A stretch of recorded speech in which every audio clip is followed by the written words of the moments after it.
প্রিয় শিক্ষার্থীরা, অষ্টম শ্রেণীর গণিত ক্লাসে আজকে আমি অধ্যায় 2 এর সরল মুনাফা নিয়ে আলোচনা করব। তবে তার আগে আমরা প্রয়োজনীয় সূত্র নিয়ে কিছু আলোচনা করব। এখানে দেখো, প্রথম সূত্রটি রয়েছে 1 বছরান্তে চক্রবৃদ্ধি মূলধন। এটা সমান হচ্ছে p ইন্টু 1 প্লাস r পাওয়ার হচ্ছে 1 বা 1 বলতে পারো। একইভাবে দ্বিতীয় বছরান্তে চক্রবৃদ্ধি মূলধন হচ্ছে equal to p into 1 plus r পাওয়ার হচ্ছে 2। এছাড়াও রয়েছে আরেকটি সূত্র, n বছরান্তে চক্রবৃদ্ধি মূলধন যদি c হয় তাহলে c সমান সমান p ইন্টু 1 প্লাস r পাওয়ার হচ্ছে n। আমরা আরো কিছু সূত্র দেখি।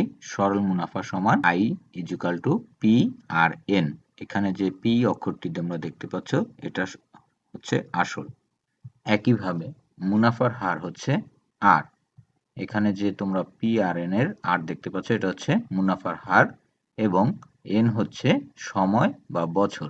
এখানে যে এন এর মানটি বসাবে সেটা হচ্ছে সময়ের অথবা বছরের যে মান। এছাড়াও আরো সূত্র রয়েছে, চক্রবৃদ্ধি মুনাফা সমান সি মাইনাস পি।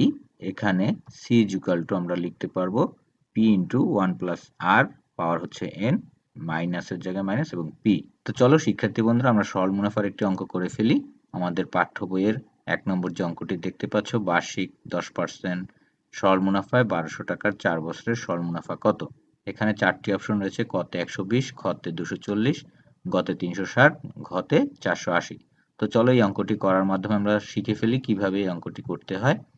এখানে সমাধান 1 নম্বর দিয়েছি আমি, দেখো দেওয়া আছে আমাদের আসল হচ্ছে কত, p ইকুয়াল টু 1200 টাকা। একইভাবে সময় বা বছর সমান কত, n ইকুয়াল টু 4 বছর এবং মুনাফার যে হার আর সেটা সমান সমান হচ্ছে 10%।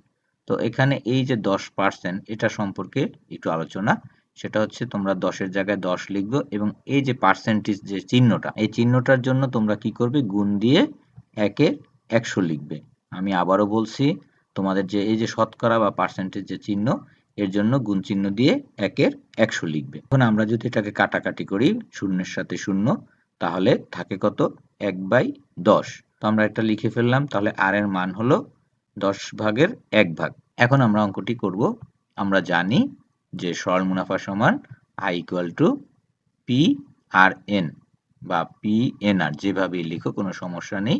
তো পি এর মান হচ্ছে 1200 এবং ইন্টু আর এর মান হচ্ছে 10 ভাগের 1 ভাগ বা 10-এর 1 যাই বলো, এবং গুণ চিহ্ন দিয়ে এন এর মান হচ্ছে কত, এন এর মান হচ্ছে 4 বছর। তাহলে আমরা এন এর সমান সমান লিখব 4। এখন যদি এটাকে আমরা ক্যালকুলেশন বা কাটাকাটি করি, শূন্যের সাথে শূন্য কাটলাম, এখন থাকলো কত, 120 আর হচ্ছে 4। এই দুইটাকে যদি আমরা গুণ করি তাহলে ইকুয়াল টু লিখব 120 গুণ এবং এই 4। তাহলে রেজাল্ট আসবে কত, 120 দ্বারা 4কে গুণ করলে তাহলে রেজাল্ট আসে 480 টাকা। তাহলে কিন্তু আমরা সরল মুনাফাটা নির্ণয় করে ফেললাম। তাহলে আমরা এখানে ক অপশনে দেখো 480 টাকা কিন্তু রয়েছে। তাহলে এটাকে আমরা টিক দেব। এভাবে তোমরা ইচ্ছা করলে অবজেক্টিভও করতে পারো, অঙ্কটিও আসলে করতে পারবে। তো শিক্ষার্থী বন্ধুরা, তোমাদের যদি ভিডিওটি ভালো লেগে থাকে অবশ্যই চ্যানেলটি সাবস্ক্রাইব করবে পরবর্তী ক্লাসটি দেখার জন্য। তো শিক্ষার্থী বন্ধুরা, তোমাদের যদি ক্লাসটি ভালো লেগে থাকে অবশ্যই চ্যানেলটি সাবস্ক্রাইব করে রাখবে এবং বেল আইকনটি বাজিয়ে দিবে যাতে তোমরা পরবর্তী ক্লাসটি পেতে পারো।